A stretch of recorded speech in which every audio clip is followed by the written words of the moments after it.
what do we do with Muslims who claim to be maybe queer, but recognize that it's wrong and identify as Muslims, but openly maybe have this struggle versus obviously people who are claiming or calling for adoption and an acceptance of the practice, right?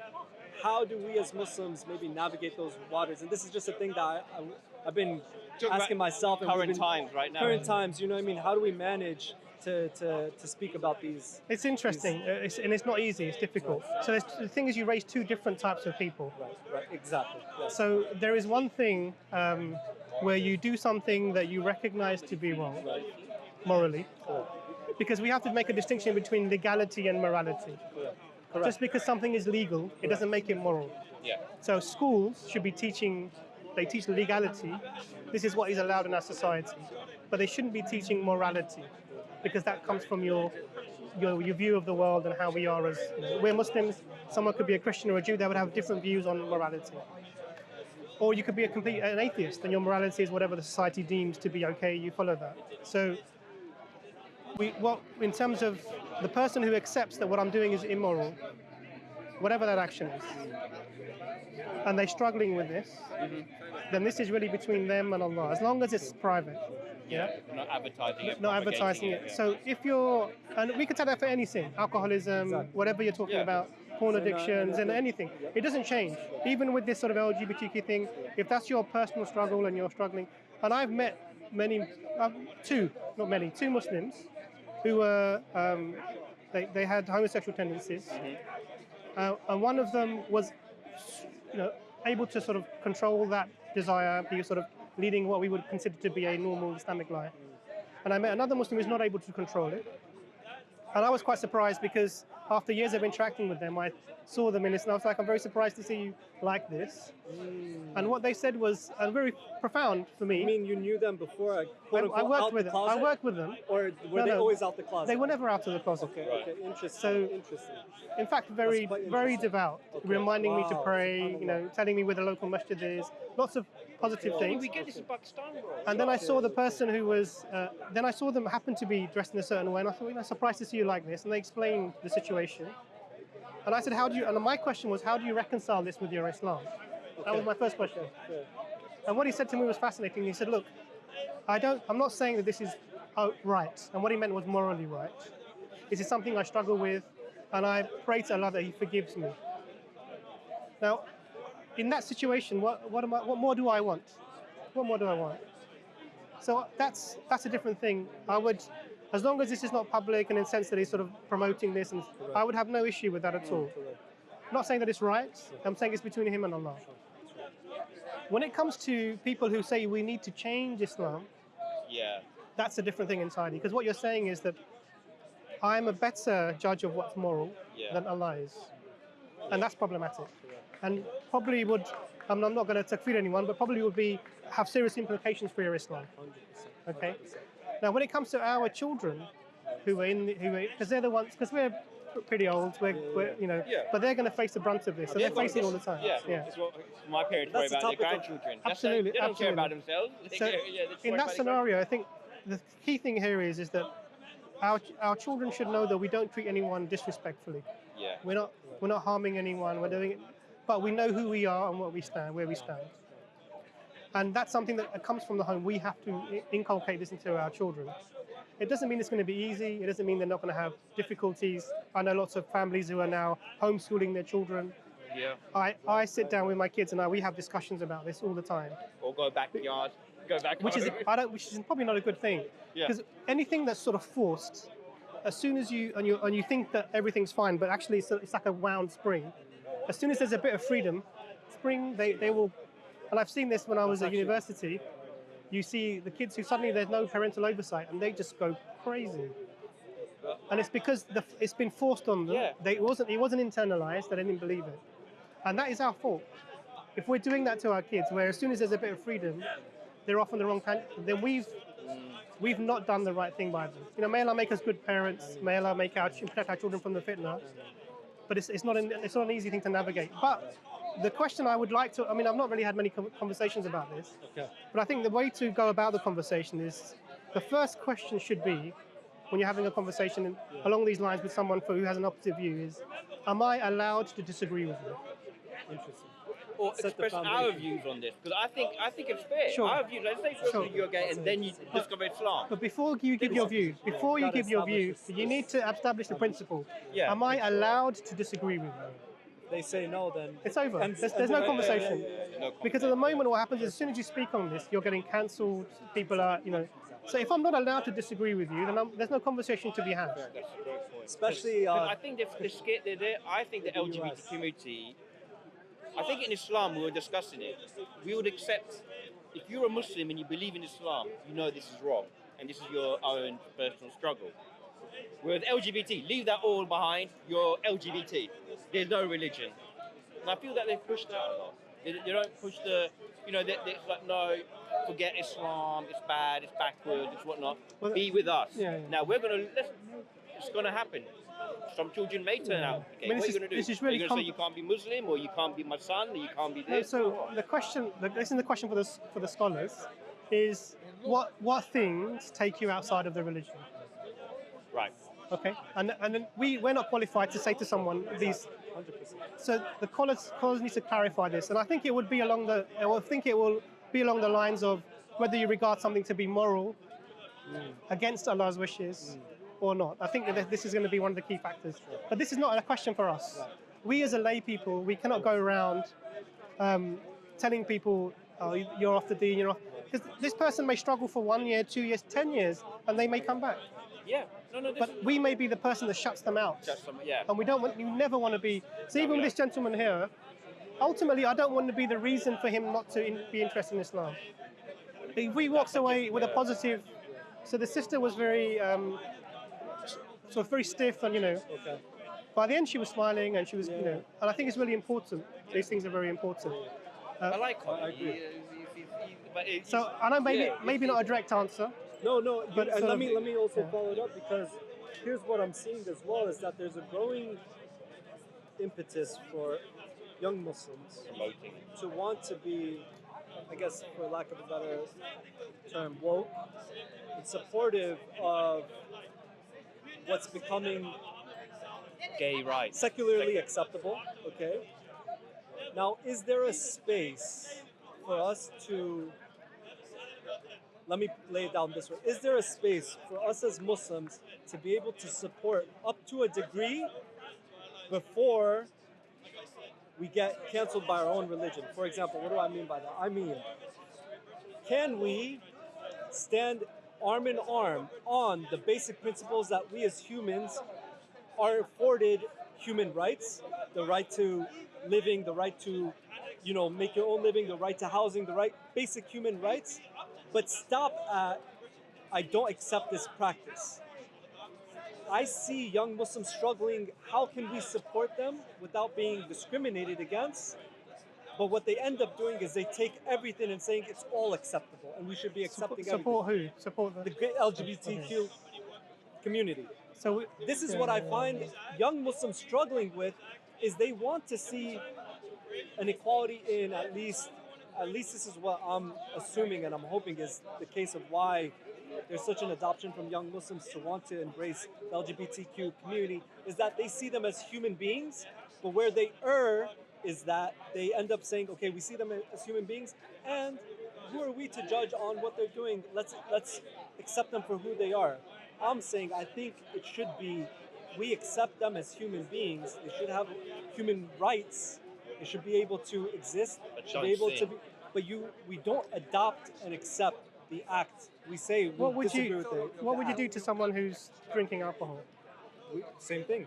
I accept you as a human being, but if you ask me, I disagree with I personally Would don't you think would you it's call correct. them away from the alcohol? Yes, I would. The same with zina. Yeah. Of course. Same as Especially if they're Muslim. Great point. Especially if they're Great Muslim. point. Yeah. Especially like if I don't know you and I don't have a basis to, it wouldn't be what I would start my foot where off with, do our rights come from? Allah. That's the bottom line. Yeah. So we don't just take the rights of the secular idea For of sure. rights, Yeah. For sure. because that comes from liberalism. Sure. Now they've got a religious foundation for this, in that they've taken things like equality and these things from religion, because there's nothing in nature that makes you think we're equal. We're different heights, different ages, different weights, We agree. different intellects. We're all different. Yes. So there's nothing equal about us. Sure. Allah says that the only thing that differentiates us ultimately, we're all human beings, is our piety. Is how conscious of Him we are. We're all equal by piety. Absolutely. But that's a religious, theological basis for equality. You won't find that in nature itself because everything we measure is different. Yeah. So they take these concepts, but what they do is they say, look, one of the things they do is liberalism, really. They say, look, it's your life, live it, do whatever you want. Right. Whatever you want, YOLO, you know, do whatever you want. Yeah. And the problem with that approach is, where is the barrier? So one good way, if you look at the discussions that have been had here about this, is people will give extreme examples of people doing what they want to do, that even someone from the LGBTQ community would find too much.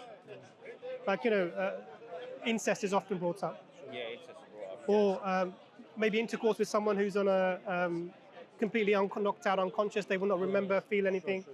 Yeah. But so they have certain lines. The question is, where does your line come from? So our line doesn't come from what we think; it comes from the Creator. Correct. And so we would call people to be on the right side of the line. Society. But the way you can help people is, if you see someone being mistreated, call out the mistreatment. Don't let people be mistreated. But you can say, look, I don't agree with people being harmful to you, but I don't agree with what you're doing.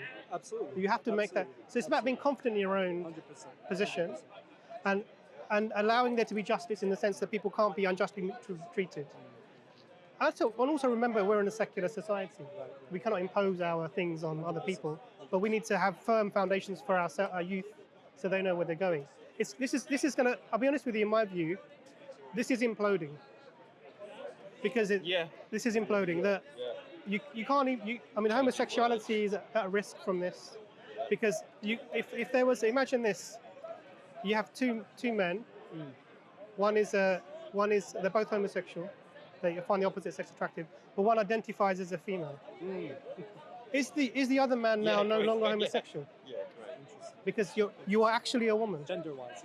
It removes things like any idea of gender, and women are getting trampled, especially in the transgender world. They're getting trampled, and so women is deleting yourself, and we're getting to the stage where trying to apply this practically is falling down. So you could get somebody who came in, my pronoun is this, to your school or whatever. Next day they could change their pronoun. In the middle of the conversation, in between each word, I could change my pronoun. And every time you speak to me, I say, you're offending me because you're not using the right pronoun. And I could give you a new pronoun. I could give you a list, like this is a random pronoun generator that I believe in. Every moment that it changes, please change the way you address me because I'm feeling different. It doesn't make any sense to me. So let me say something, because I agree that, so obviously we agree on everything, but what's astounding to me is the fact, for it to implode means that there needs to be some backbone of morality on the society for it to implode upon. What I'm seeing, especially in the United States, is the bankruptcy of morality. Therefore, it's a fight thriving. over words. It's a fight thriving. over words there. But what I mean to say is, like right now, children are being allowed to make decisions on their own gender in terms of medical decisions within the United States and in Canada, right? Children, at young age, sub-teens in some cases, are able to start like the hormone blocking. Some can even do gender reassignment. I'm just astounded at how massively adopted it continues to be and is just continuing to thrive. I wonder... Is it propaganda or is it natural that you think this is happening? Sorry. Well, the rates are meant to be about 1.2% roughly in the population. That's the idea. But actually, if you look at what we're seeing is that people tend to have these identification issues in clusters around friends. Yes. So there seems to be a social element to that. There's also a greater preponderance of this in terms of if you're on the autistic spectrum. There's lots of other things that are involved in this. 100%. I think one of the problems is that we're mislabeling normal feelings. So when you have a child who's a little bit upset or confused about something, we're giving them an option in terms of an explanation for their feeling that wouldn't have been there before. that they probably take without realizing the full implication of it because they're a child. Is this like the case of, sometimes guys like the little kids, they dress up as a girl and they play with their I mean, that's and then now they want to do is push that as to, oh, they've got gender dysphoria, or I've had cousins who be dressed up as the bride, were just playing with kids. We don't encourage it, but you see it as little kids, right? Are they push? I feel like sometimes they're pushing that, or a girl wants to be a tomboy and they want to push it into, yes, you can become a boy. So it's complicated why the phenomena is like this. I think there's a lot of push everywhere. I mean, it's really being put into our faces a lot. But I think the moral bankruptcy is in pockets. On the whole, people have a sound moral basis. So if you went out of the cities, if you went out, the young generation that's morally bankrupt. And so to your point, you said 1%, maybe about 1%. Yeah. Studies just came out. 5% of teens identify as transgender. So it's growing within the young generation who are growingly morally bankrupt because of things I personally think, like social media, TikTok, that are propagating things, distractions from us to understand what is reality and what's not. Are you aware, and this is something that I just came across and understood, is that there's a term now for the young generation, for people who are normal. It's like we're normies. Like you and I, we're normies because we don't have some defect or something wrong with us, right? But we may think like the old generation. You see what I'm saying? No, like if you think anti-LGBT or woke, you're not, or if you don't have some sort of disability, you're a normie. You know what I mean? So it becomes now uncool to be, mainstream, or to be like normative, or to be, what is. It's gone that far. It's gone that far, and so that's why I'm more concerned with the moral bankruptcy, because then your point I agree with. If we didn't have this surge in just like jahiliya, you know what I mean, just like complete ignorance, or like not understanding what is true. But surges happen you get surges within surges. So now we're seeing a lot of trans regret. People who are coming out saying they wish they hadn't done this. Like surgery, right. Hopefully before that, but a lot of people after surgery as well, who are detransitioning. Right. Now, that surge is also there. It's being dampened down. That voice is not being allowed out. But you're going to see this rising, and I think what will happen is, my hope is that the society will come to their senses at some stage. It's an elastic band. Like elastic band. Absolutely, right? Yeah. That's what my hope is. So, for example, I mean, if you're discussing, you could ask somebody, look, because we're getting trans-able people. That was another thing. Yeah, trans-able. So you get people who identify as disabled. And so they want to have the wheelchair, and or they want to cut off a limb. But imagine that if someone says, "What is the number?" I've heard this, but is it true? Well, there have been reports of people. We're getting trans species, people who are different species, people identifying dogs, transageism. So it's taking the idea that whatever you think is not only real, but other people have to accept it as real. Now the problem is, other people have to accept it as real. That's the problem. So if somebody comes along and they want, say identify as a person with one arm, their own microcosm in their own reality, it's up to them. It's no problem. It's up to you. But when you start imposing that upon the society at large, there has to be some sort of pushback. Now, at the moment, this is being thought through, but I think ultimately, human beings, we give them some credit. I hope so. Inshallah. We have to offer in Allah that people have some. So inshallah, I hope you like this conversation. If you want to hear similar conversations, please check out this video. And otherwise, pray for our sincerity and may Allah accept the work we do for His sake. Assalamu alaikum.